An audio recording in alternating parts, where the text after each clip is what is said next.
here from First Table Gaming, and this is the first in a series of videos called Geek Eats. I'm really excited about doing this. You know, I will turn my nose up at $5 hot and ready pizza on game night, or some Doritos and Mountain Dew. All that stuff's good, but with very little effort, you can go into your kitchen and create something for your friends to make game night even more memorable. And tonight, we're gonna start off with goulash, man! You guys, I don't know about you, but when I come in the house and I smell a goulash cooking, my insides get all quiver. I can't wait, because this dish is stick to your ribs, kick-ass, and you know what? It's kind of affordable and pretty easy to make, and if you've never made it before, you're in for a treat. Your friends will think you're some kind of goddamn chef, and you're like, yeah, busted my ass, but you know, I'm gonna take you in and show you the ropes. Let's make some goulash. First things first, you're gonna pop that beef in your pot. This is a one pot meal. You can totally cook it in just one pot. I'm gonna take some canola oil. I don't know how many canolas they killed to make all of this oil, but probably, I don't think many canolas were harmed in the making of this pot of oil. You're gonna throw some oil in your pot before you throw that hamburger in. And you can't just throw the meat in there because it'll splash and you'll get burnt by grease, and that sucks. So I'm just gonna grab it in smidges and introduce it into your pot. You go, oh shit! We're cooking now, man! It's gonna be about a pound and a half, 2 pounds. Ground beef, man. You don't want it too lean. But I got lean shit today, so I'm introducing some oil in there to get the fat going. And you get the flavor kicking. So, if you notice, I'm not wearing rings today because you're cooking. And you gotta wash your hands, you filthy slob. But don't you worry, we're gonna cook up all of that gorgeous hamburger, and there won't be any chance for somebody to get some kind of a viral infection or a stomach virus that just touched raw meat. So you gotta wash your hands after you touch meat. Every time you hear that beef a cooking. So when you're cooking your hamburger, you're gonna chop that up pretty good. Get that all worked out in there with the canola oil and the hot pot, baby. And then you're gonna season it a little bit with some salt, generous salt, and good amount of pepper. And that'll help bring that up. Now, goulash is something that's been around for hundreds of years, man. It goes all the way back to like Hungary, or whatever fucking Hungary was in the 1600s. Probably was another name for that country. I don't know. But you have these shepherds, dude, and they used every part of the animal. So they would cook a bunch of meat up, all seasoned, and then they would pack it in like sheep bladders and stomachs, and after they dried it out in the sun, so when they were wandering out there tending their flock, they would find some vegetables, cut open that bladder and throw it in a pot with some water, and bam! You got baby, you got a stew going. A goulash going out there in the beautiful countryside. I bet that was very rewarding for them, because all they got is just sheep asses and sunshine, you know what I mean? But then you got a stew going, you're like, you know what, this ain't so bad being a shepherd. Alright.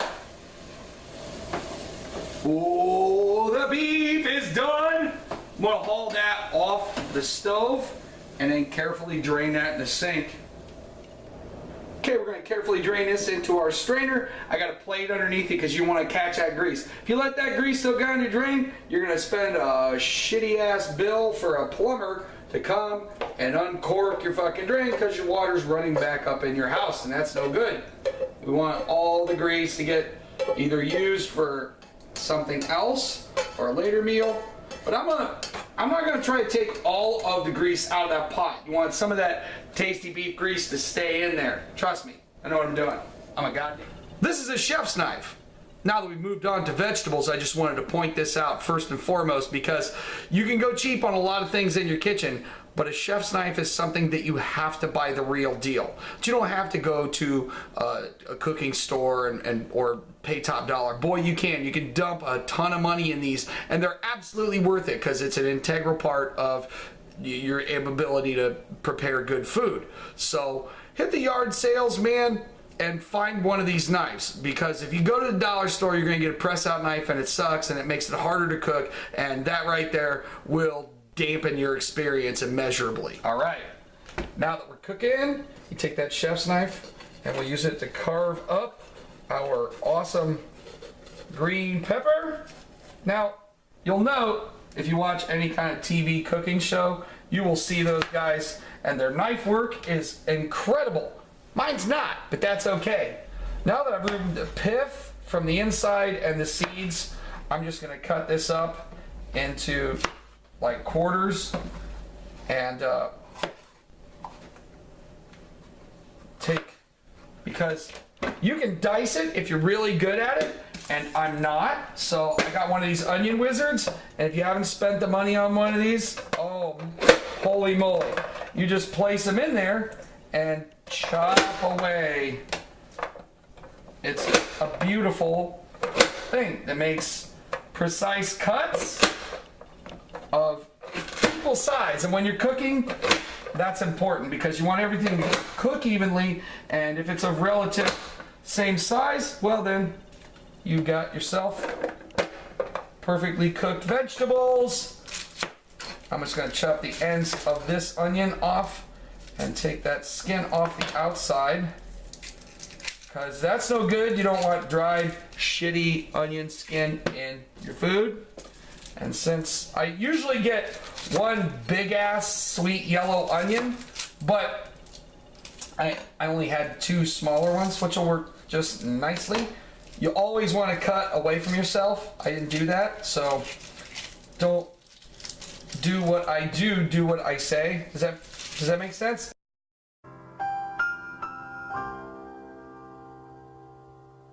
Everybody paying attention? There's going to be a quiz later, and it includes goulash. Oh, goodness. So we'll have those and then throw them in my onion wizard, and it will chop it all up.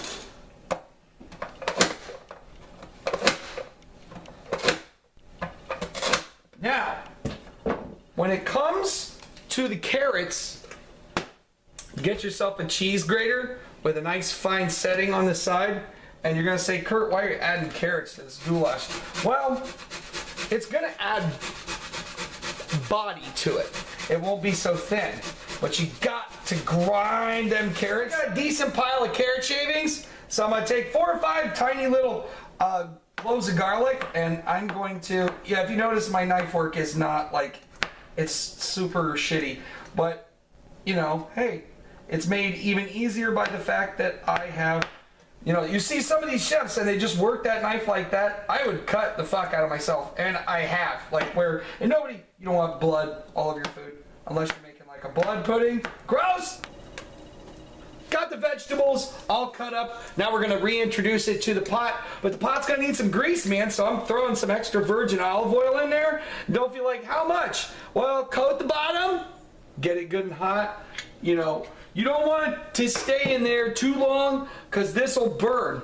And also, well, the butter, if you notice, my butter has fucking crumbs in it. I'm gonna talk to my roommate about that. So we're gonna throw some butter in there, because, hey baby, animal fat is king in any way. So I got a little bit of hamburger grease, I got olive oil, I got some butter rolling around in there. That's a good amount. Do you see how much I have in there? That's gonna help out. So I'm gonna toss in my chopper full of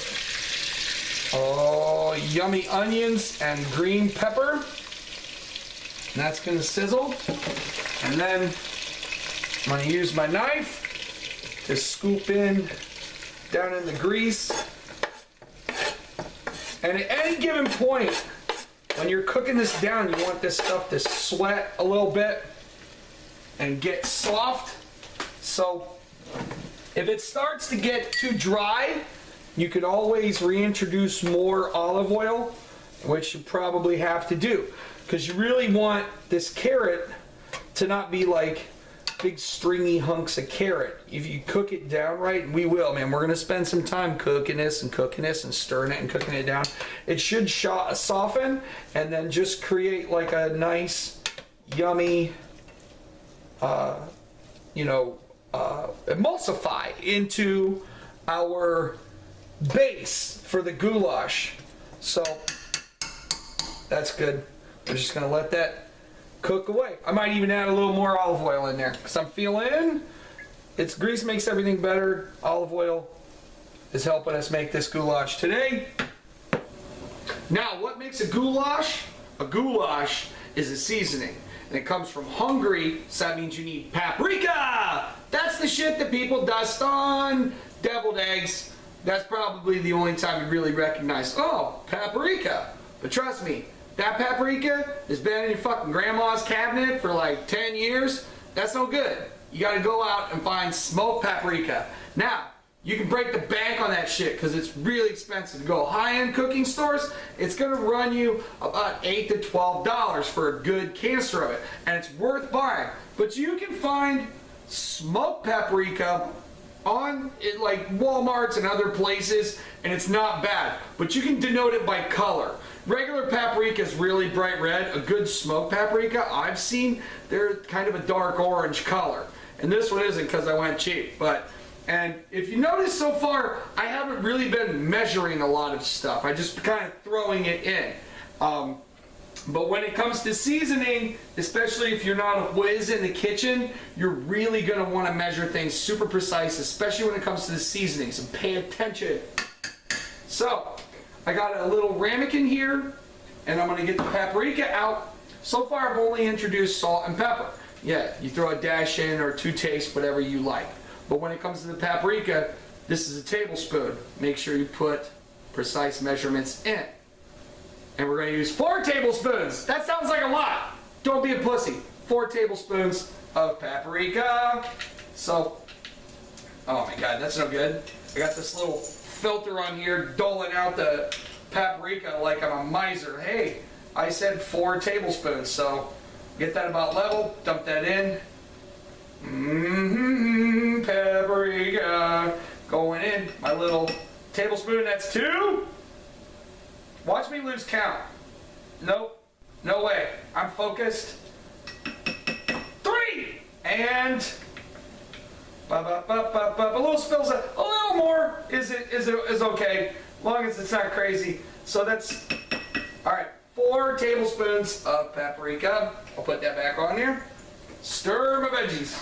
It's cooking down pretty good. Okay, looking in this pot, you can see I got the olive oil and butter is kind of pooling around the veggies as they're cooking. So at no point does this look dry and pasty looking. You don't want that. You want to keep this nice and oily and happy in their little bath of fats as they cook down. Now the vegetables themselves, you're going to cook this until the onions are kind of translucent looking. That's a big word, which means kind of clear, and the peppers soften. And you don't want to keep everything from the sides because it'll burn and make your stuff taste like a cigarette extinguished in a butthole, and that's no good. All right, here comes the beef. Beef gets reintroduced. Boom. Get all that yummy beef down in there now that my vegetables are all cooked. So then, on top of that, goes a can of diced tomatoes. Diced tomatoes have lycopene, and that's healthy for you. Then we're going to throw that yummy paprika down in there. Oh, it's so good. And it looks like a lot, but trust me, you need a lot. I might even add more. Who knows? We're going to see when we start stirring this all up in there. And get that all. There you go. Blend it nicely. So now it's the thing that I said that we weren't supposed to do because it's all dry. Well, how do we fix that? 1 cup of beef stock. All right? Get yourself some beef stock. If you look in your cupboard and you were like, shit, I thought I had beef stock, just make yourself a cup of beef bouillon. Most people got bouillon. If you don't have bouillon in your kitchen, Actually, this is the first time I've ever used this little carton. I have a carton of beef broth that I thought I'd try for this. Oh, look at that. And that's, you hear that burbling? That's just the best sound, man. And I wish you guys were here, but when you make this, you're gonna smell what I'm smelling right now, which is heavenly. And we finally got our base for this goulash at work. Oh man. And that is something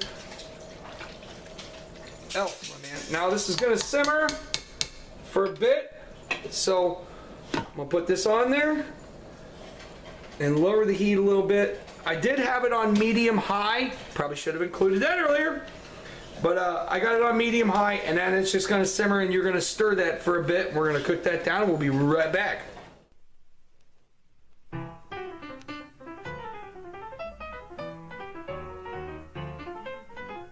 Kitchen tip number 312. When cutting onions, remove a small portion of it, rub it directly into one of your eyes. You show that onion its balls.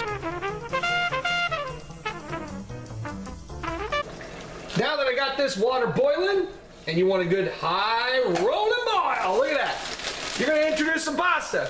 Now, a lot of people, when they make their goulash, they're gonna put elbow macaroni in there. Now in this house, I got some white egg noodles. So, how much do we put in? I don't know, you decide. You want to balance out the goulash base to the pasta. So, you get some egg noodles in there. We'll cook those for about 7 minutes. Set your kitchen timer on your oven. 7 minutes, should be cooked nicely. Pasta is ready. We'll remove the lid. We're gonna drain the pasta. Careful not to burn yourself. Oh man, these are looking good. I'm gonna introduce it to our goulash.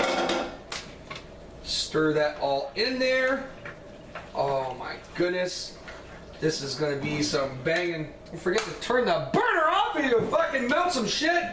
So I'm gonna get this all stirred in there. Let that pasta mix in yummy veggies and beef and the broth that I've created here. This shit. And there's only one thing to do from here on in, and that's create the perfect complement to my goulash, man. The people at your game table are gonna fucking love this. So go ahead and reduce the heat there down to just warm, and that can rest in there as everything just bubbles along and creates a perfect bath. So I got myself, why is this cookie sheet lined in foil sitting next to you? Well, I do a little thing called cheesy breads. They're a perfect complement to some goulash. And I got just what the remainder of this loaf of bread will do nicely, because most of the time the heel is like, fuck that piece of bread, man, nobody's eating that shit. But with Kurt's cheesy bread, shit, yeah, give me that heel. You know why? Because it takes shredded cheddar, and I make a little mountain on each little piece of bread. This is all you have to do. For the perfect complement for that goulash, and I take a little more of that smoked paprika. Spread the cheese out a little bit. You don't want just a ball of cheese in the center of your bread. And dust it with a little bit of that. And then the secret to this is a little bit of chili powder on that cheesy bread. Oh man, gives it a little color, makes it look a little punchy, and it gives it a little zip.